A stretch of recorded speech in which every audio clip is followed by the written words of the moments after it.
ಕನ್ನಡ ಮಾತಾಡಿದ್ದಕ್ಕೆ ಹಲ್ಲೆ ಮಾಡಿದ್ದಾರೆ. ಇಲ್ಲ, ಅದಕ್ಕೆ ಕಾನೂನು ಪ್ರಕಾರ ಏನು ಕ್ರಮ ತಗೋಬೇಕೋ ಈಗಾಗಲೇ ಪೊಲೀಸ್ನವ್ರು ತಗೊಂಡಿದ್ದಾರೆ. ಅದರಿಂದ ಇಂಥ ಘಟನೆಗಳಾದಾಗ ಸ್ವಾಭಾವಿಕವಾಗಿ ಕಾನೂನು ಪ್ರಕಾರ ಕ್ರಮ ತಗೊಳ್ತೇವೆ. ಅಲ್ಲ, ಯಾವ ಕೇಸ್ ಹಾಕಿದ್ದಾರೆ ನಾನು ಡೀಟೇಲ್ಸ್ ಗೊತ್ತಿಲ್ಲ. ಅದನ್ನು ಕಾನೂನು ಪ್ರಕಾರ ಕ್ರಮ ತಗೊಳ್ಳೋದು ಸಹಜವಾಗಿ ತಗೊಂಡಿದ್ದಾರೆ. ಅದರಲ್ಲಿ ಏನಾದರೂ ಕೂಡ ಪೊಲೀಸ್ ಅವರಿಂದ ನ್ಯೂನತೆ ಇದ್ದರೆ ಅದನ್ನು ಹೈಯರ್ ಅಥಾರಿಟೀಸ್ಗಳು ನೋಡ್ತಾರೆ. ಯಾವ ವಿಚಾರಕ್ಕೆ ಗೊತ್ತಿಲ್ಲ ನನಗೆ. ಡೀಟೇಲ್ಸ್ ತಗೊಳ್ತೀನಿ. ಡೀಟೇಲ್ಸ್ ತಗೊಂಡು ಆನಂತರ ಮಾಧ್ಯಮದ ಮುಂದೆ ಬರೋಕ್ಕೆ ಬರ್ತೀನಿ. ಸರ್, ಈಗ ಮಿಲ್ಕ್ ಪ್ರೈಸ್ ಸರ್, ಅದು ರಾಜ್ಯ ಸರ್ಕಾರ ಮುಂದೆ ಬಂದಿದೆ, ಹಾಲ್ ರೇಟ್ ಜಾಸ್ತಿ ಅದು ಚರ್ಚೆ ಮಾಡ್ತೀವಿಲ್ಲ, ರೈತರ ಚರ್ಚೆ ಮಾಡಿ ಅದಕ್ಕೆ ತೀರ್ಮಾನ ಸರ್ಕಾರ ಕೊಡುತ್ತೆ. ಅವರು KMFನವರು ಪ್ರಸ್ತಾವನೆ ಕೊಟ್ಟಿದ್ದಾರೆ ಸರ್ಕಾರಕ್ಕೆ ಅಂದಾಗ ಸರ್ಕಾರ ಚರ್ಚೆ ಮಾಡಿ ಕೊಡುತ್ತೆ.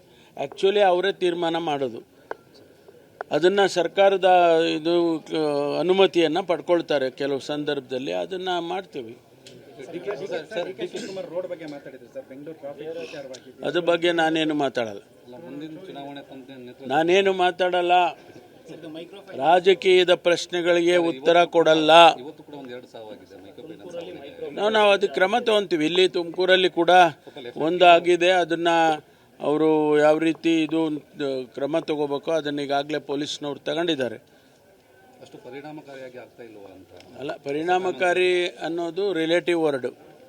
ಅದಕ್ಕೆ ಏನು ಅಳತೆಗೋಲೇನು ನೀವೇ ಹೇಳ್ಬಿಡ್ಬೇಕು. ಮತ್ತೆ ಸಾವು ಆಗ್ತಾ ಇಲ್ಲ, ಆದಾಗ ನಾವು ಕ್ರಮ ತಗೊಳ್ತೀವಿ ರೀ. ಈಗ ಕಾನೂನು ಆದ ತಕ್ಷಣ ಎಲ್ಲವೂ ನಿಂತೋಗುತ್ತೆ ಅಂತ ಹೇಳೋದಿಲ್ಲ. ಅದು ಇಟ್ ವಿಲ್ ಟೇಕ್ ಟೈಮ್. ಅದನ್ನು ನಾವು ಮಾಡ್ತೀವಿ. ತಂದಿರೋ ಉದ್ದೇಶನೇ ಅದು. ಈಗ ಅವರಿಗೆ ಪನಿಷ್ಮೆಂಟ್ ತಂದಿದ್ದೇವೆ, ಫೈನ್ ತಂದಿದ್ದೇವೆ, ಅವೆಲ್ಲ ಡೆಟರೆಂಟ್ ಆಗಲಿ ಅಂತ ಹೇಳಿ ತಂದಿದ್ದೇವೆ. ಅದು ಅವರಿಗೆ ಅರ್ಥ ಆಗೋಕ್ಕೆ ಸ್ವಲ್ಪ ಸಮಯ ಹಿಡಿಯುತ್ತೆ. ಅವ್ರಿಗೆ ಗೊತ್ತಾದ ಮೇಲೆ ಸುಮ್ಮನೆ ಆಗ್ತಾರೆ.